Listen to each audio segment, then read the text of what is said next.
Il y a une semaine à peu près, je vous ai montré comment faire un delta neutre sur Hyperliquid en moins de 5 minutes. Aujourd'hui, c'est un petit peu la suite de cette vidéo puisque je vais vous montrer comment déboucler cette position et comment calculer éventuellement son rendement. Juste avant ça, je fais une petite parenthèse parce que dans la précédente vidéo, j'ai pas pris le temps de parler des risques qu'il y avait sur les stratégies en delta neutre. Je les aborde vite fait, il y a 3 risques. Le premier risque, c'est tout simplement, comme sur la DeFi, un risque de contrepartie, le protocole Hyperliquid peut se faire hacker, ça on a l'habitude sur la DeFi. Le deuxième risque, c'est tout simplement que, comme c'est une stratégie qui vient jouer sur les fundings, on est payé actuellement à shorter le token pump, donc si je viens shorter et qu'à côté je détiens du token pump, je suis payé sur cette position qui est neutre, mais pour l'instant les fundings sont positifs et je suis payé à shorter, mais ça peut très bien s'inverser et vu en plus la gueule du graphique de pump, ça pourrait clairement s'inverser. On est sur un token qui baisse bien depuis qu'il a été lancé.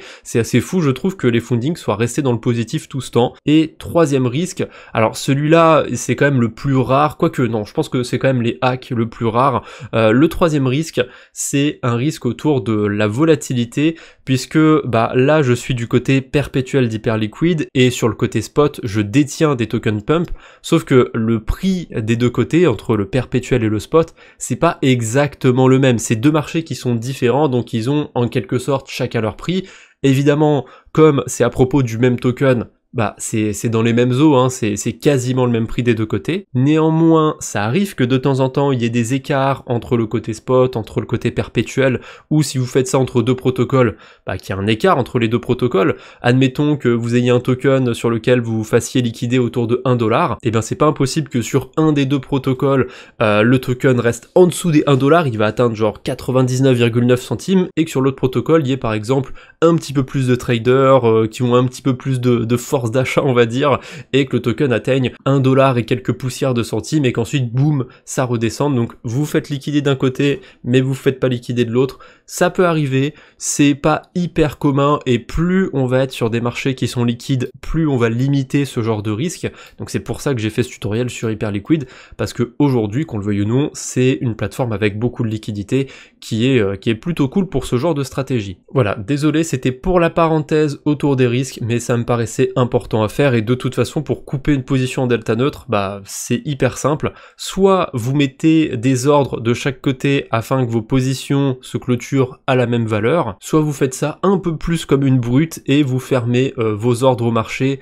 Attention, parce que quand on vient fermer un ordre au marché, on va générer un peu plus de frais que quand on le fait avec un ordre limite. Si votre stratégie en delta neutre a bien fonctionné, qu'elle vous a rapporté beaucoup de fundings, les frais que ça va vous faire prendre en plus le marché, c'est pas ça qui va être le plus impactant. Par contre, attention à ce qu'on appelle le spread. Le spread, c'est l'écart de prix qu'il y a entre les vendeurs et les acheteurs. Donc grosso merdo, c'est comme un frais supplémentaire que vous allez vous taper en fermant votre position en marché.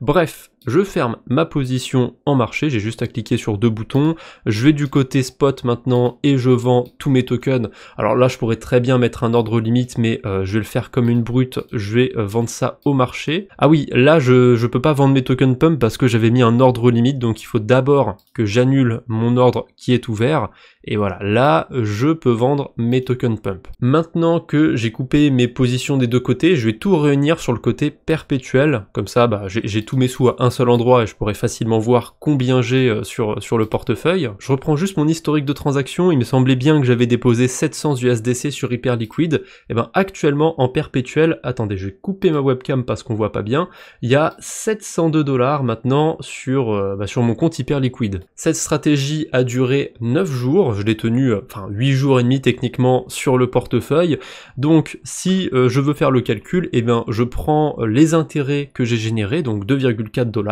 je divise par ma mise initiale, je multiplie par 100 pour avoir un pourcentage, voilà, j'ai gagné 0,34% de ce que j'ai déposé, donc pour l'annualiser, je le multiplie par le nombre de jours qu'il y a dans une année, et je divise par la période de temps sur laquelle j'ai tenu ma position. Donc j'ai dit 9 jours, mais en réalité c'est plutôt 8 jours et demi, donc ça donnerait un APR de 14%, et c'était pas si fameux. Après, d'un côté, quand on regarde la tronche du token pump, c'est assez fou que les fundings soient restés dans le positif. Actuellement, les fundings sont à 10%, et comme je suis payé que sur le short, donc que sur la moitié de ma position, et ben si je divise ça par 2, ça donne 5% et demi. Donc ma moyenne sur ces 9 jours est quand même plus élevée que le rendement qu'il y a maintenant tout de suite sur la stratégie. Donc je peux en conclure aussi que la stratégie est de moins en moins intéressante, normal, hein, vu que le token se pète la gueule, il y a moins de gens qui vont risquer de parier à la hausse. Donc pour conclure, les fundings c'est important à regarder, c'est ce qui va vous dire si la stratégie est bonne à tenir ou pas. Là très clairement avec un taux pareil, il y a assez peu d'intérêt de garder cette position sur pump. Pour avoir 6% d'intérêt annualisé, il vaut mieux aller faire du lending, voilà, déposer des stablecoins sur AAV, sur Morpho, sur ce genre de protocole. Bref, c'est tout ce que j'avais pour aujourd'hui, j'espère que cette petite vidéo vous aura plu. On se retrouve bientôt j'espère, d'ici là portez-vous bien, salut tout le monde.